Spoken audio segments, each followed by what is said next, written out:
হায় হায় হায় গো, আর আসবে না গো, আর আসবে না। যদিও না আসারই কথা, তবু আশা করেছিলাম যদি একটু আগে চলে আসে। মাঝে মাঝে তো চলেই আসে। তাই আসে? আরে মিনতিদি আমার কাছ থেকেই নেট রিচার্জ করে নিয়ে গেল, দিয়ে ফেসবুকে স্টোরিতে দিয়েছে হোলিতে কারোর বাড়ি কাজে আসবে না। আরে দূর, মিনতিদির কথা কে বলেছে? আমার সাদা কুর্তির কথা বলছিলাম। আর কদিন আগে অর্ডার করতে হতো গো। কি সাদা কুর্তি? কি হবে? কেন, রং খেলবো না? হ্যাঁ, এই দুদিন আগে বসন্ত উৎসবের জন্য একটা হলদে রঙের শাড়ি কিনলে, তার কদিন আগে পয়লা বৈশাখ উপলক্ষে লাল পাড়ের একটা দামি শাড়ি আগেই গ্যারেজ করেছো, আবার দোলের জন্য সাদা কুর্তি।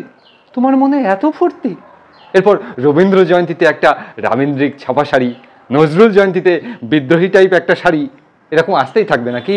ওহ, অমন করছো কেন? তোমাকেও তো বলেছিলাম একটা সাদা পাঞ্জাবি কিনে রাখো, পরে রং খেলতে। আমার মনে অত রং নেই গো, সবটাই কালো। এই আলমারি খুলে দেখছি রংচটা কি আছে, ওই পরে বেরোবো, মিটে গেল। পরের দিন তোমাকে দিয়ে দেবো, নেতা করে নিও। তুমিও তাই করো গে। এই, আমার না ওরকম কিছু নেই, সবই যেন নতুন লাগে। আচ্ছা, আর কোথাও বেরোনোর সময় ওগুলোই তো আবার পুরনো একঘেয়ে লাগে। এই শোনো, আগে ওই কুর্তিটা ক্যান্সেল করো। ভালো হয়েছে বাবা, যাক, ওটা আসার দরকার নেই। কে বলেছে দরকার নেই? একটা সাদা জামা অবশ্যই স্টকে থাকা দরকার। কত রকম অনুষ্ঠানে লাগে জানো? না জানি না, স্কুলে পড়তে লাগতো জানতাম, কলেজে উঠে ডানা গজায়, তারপর থেকে আর জানার চেষ্টা করিনি।